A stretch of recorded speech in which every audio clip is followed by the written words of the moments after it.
see what the final numbers foretell, but I've always been a realist, and at this point, based on the numbers I see, I think that I'll end up losing this election. And so I just wanted to lay out a couple thoughts in that process. It's fairly unusual for a president to tweet in a congressional race. I don't know that the last time that happened in a Republican primary, but it happened today.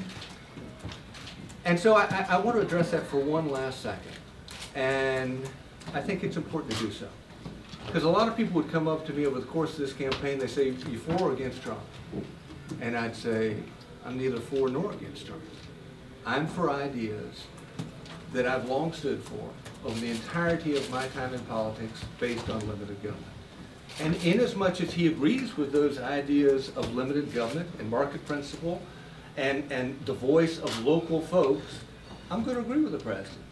And on those issues on which he disagrees, I'm going to disagree with the president. It may have cost me an election in this case, but I stand by every one of those decisions to disagree with the president because I didn't think it, at the end of the day, was either concurrent with the promises I made when I first ran for office or the voices of the very people of the 1st District that I represent. I want to be clear of the agenda that I have always believed in.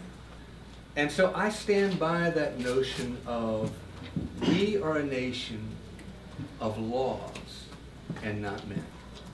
It is part of the creed that I believe in as a Republican that I am indeed to cower before my God, but before no man.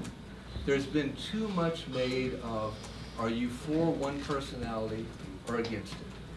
What we're about as a nation is not being for or against one personality. Again, we're a nation of laws and not men, as the Founding Fathers said. And I stand by that belief, though in this case it may have had significant electoral consequence, but that means I'm going to get to spend that much more time with these 4 great boys, and for that I'm grateful. Thank you very much.